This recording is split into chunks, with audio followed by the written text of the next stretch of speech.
Esta é a 23ª parte de autoridade espiritual. Eu quero começar lá com a parábola do capítulo 22 de Mateus.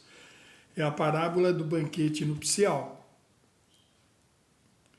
Jesus continuou a pregar-lhes por meio de parábolas, dizendo: o reino dos céus é semelhante a um rei que mandou realizar um banquete nupcial para seu filho. E por isso enviou seus servos a conclamar os convidados para as bodas do filho.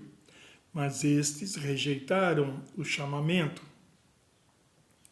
Uma vez mais mandou outros servos com esta ordem: dizeis aos que foram convidados que lhes preparei meu banquete, os meus bois e meus novilhos gordos foram abatidos e tudo está preparado. Vinde todos os convidados para as bodas do meu filho.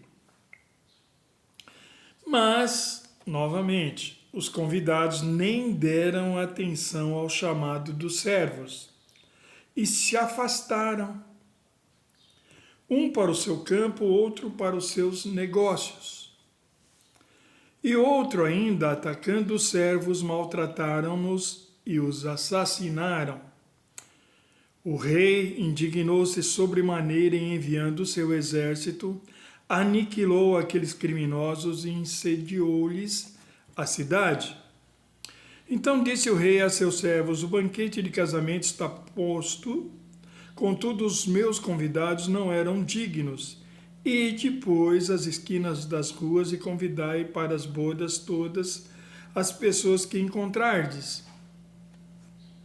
E assim os servos saíram pelas estradas e reuniram todos quantos puderam encontrar, gente boa e pessoas más.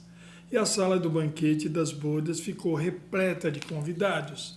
Entretanto, quando o rei entrou para saudar os convidados que estavam à mesa, percebeu que um homem não trajava as vestes nupciais. Indagou-lhes: amigo, como adentraste este recinto sem as suas vestes próprias para as bodas? Mas o homem não teve resposta. Então ordenou o rei aos seus servos: amarrai-lhe os pés e as mãos e lançai-o para fora, às trevas. Ali haverá grande lamento e ranger de dentes. Portanto, muitos são chamados, mas poucos escolhidos. Muito bem, vamos para a interpretação da parábola. Esta é uma parábola que tem duas interpretações. Uma é literal e outra é profética ou simbólica. Vamos para a literal. Nós vemos lá no capítulo 36 do segundo livro de Crônicas,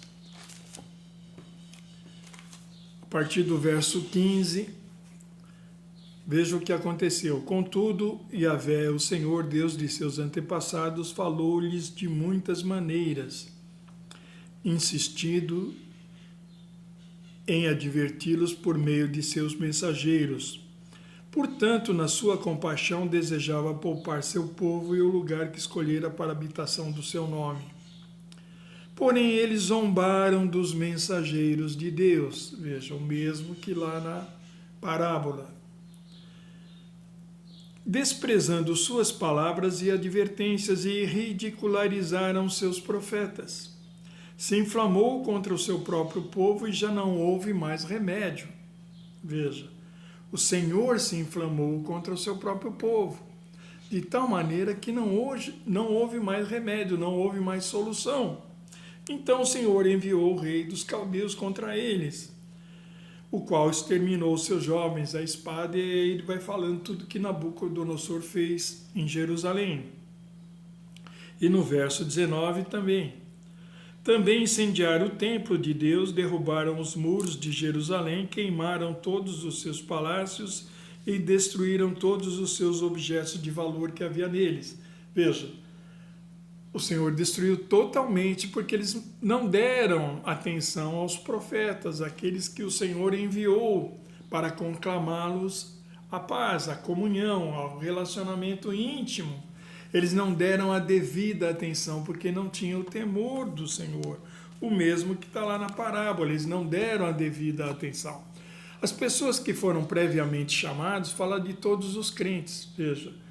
Na interpretação literal que nós acabamos de ver agora, que aconteceu com Israel, nós vemos também que no ano 70 depois de Cristo, o imperador romano invadiu Jerusalém, destruiu a cidade, incendiou a cidade e matou muitos judeus. E nós sabemos que no final dos tempos algo assim vai acontecer. E a profética simbólica fala para os nossos dias, e é isso que eu quero chamar-lhe a atenção.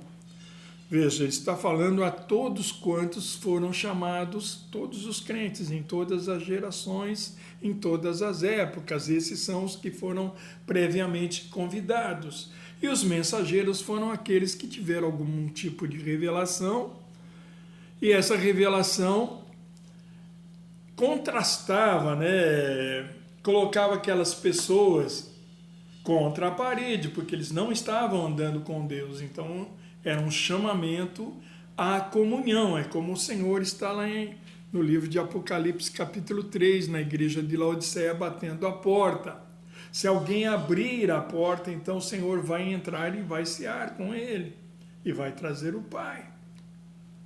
Está falando de comunhão. Os mensageiros são todos aqueles que receberam essa iluminação. Como eu falei, eu recebi uma iluminação de que a igreja que eu estava, a doutrina, era de homens. Ora, eu fui rejeitado. E não só isso. O pastor me infamou, Você veja lá, o verso 5, mas os convidados nem deram atenção ao chamado dos servos e se afastaram, um para o seu campo, outro para os seus negócios. Lembra que Marta não tinha o temor do Senhor, porque ela estava muito ocupada com os seus próprios afazeres, os seus próprios negócios, e aquele era o momento de parar tudo que você está fazendo e dar atenção ao Senhor. Maria fez isso. Por isso Maria foi contemplada. E Marta não recebeu nada do Senhor. Agora, no verso 6, ele fala, e outros ainda atacando os servos maltrataram e os assassinaram. Isso fala dos legalistas, Jesus fala que eles são que nem os porcos. Não lançai as suas pérolas, que são as revelações, os convites à comunhão com o Senhor, porque eles vão pisar as pérolas, eles vão rejeitar o convite e depois eles vão se voltar contra vocês para vos destruir. O Senhor falou lá, Mateus 7,6. E aqui, veja que alguns dos convidados fizeram isso. Eu já falei que eu fui vítima disso. E por isso eu morri espiritualmente. Então, nós vemos que há 3 grupos de pessoas que trabalham no templo. Um constrói o templo com ouro, prata, e pérolas. Veja lá, 1 Coríntios capítulo 3, verso 12 em diante.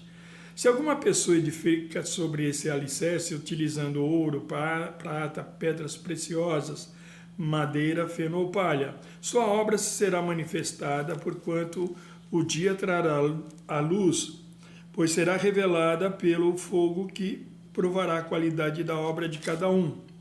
Verso 14. Se a obra que alguém construiu permanecer, este receberá uma recompensa, o galardão. Se a obra de alguém se queimar, que é aquele de feno, palha, ou madeira, este sofrerá prejuízo, ainda assim será salvo como alguém que escapa do fogo, das chamas. Mas há um terceiro grupo, e isso daqui quase não é observado pelas pessoas. Não sabeis que sois santuário de Deus e que o seu Espírito habita em vós? Se alguma pessoa destruir o santuário de Deus, este o destruirá, pois o santuário de Deus, que sois vós, é sagrado. Percebe isso? São aqueles que falam ofensas, destroem o santuário de Deus. Lembre-se que o ladrão vem para roubar, matar e depois destruir. Ladrão são aqueles que, homens, não conhecem a Deus. Então eles, veja lá, João capítulo 10 vai falar sobre isso. Aqueles que vieram antes de mim, disse Jesus, são ladrões e assaltantes. Eles não entram pela porta que é a revelação. Eles procuram o quê? subir o muro, entrar no aprisco das ovelhas por outra parte. Esses são ladrões e assaltantes, que é através do entendimento humano, é o raciocínio humano.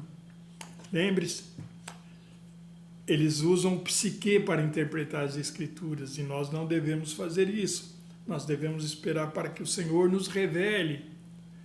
Os espirituais esperam que o Senhor abra as Escrituras para que eles entendam.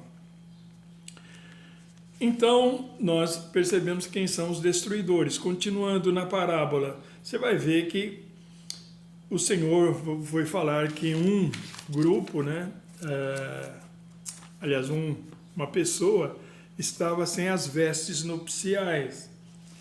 Vamos lá. Verso 12, da parábola. Amigo, como adentraste este recinto sem as suas próprias vestes para as bordas? E o homem não teve resposta. É porque sem santificação ninguém verá o Senhor. E a santificação fala das vestes de justiça, que são as obras dos santos, Por causa que eu me relaciono constantemente com o Senhor, então eu sou justificado por Ele, eu sou o que? Transformado na sua imagem e semelhança. Então eu recebo o que? As vestes de justiça, para comparecer ao banquete, que é a comunhão que eu tenho com Ele. E eu preciso comparecer para ser transformado à imagem dele. Percebe isso? Por isso, então ele é lançado às trevas, vai ficar na escuridão.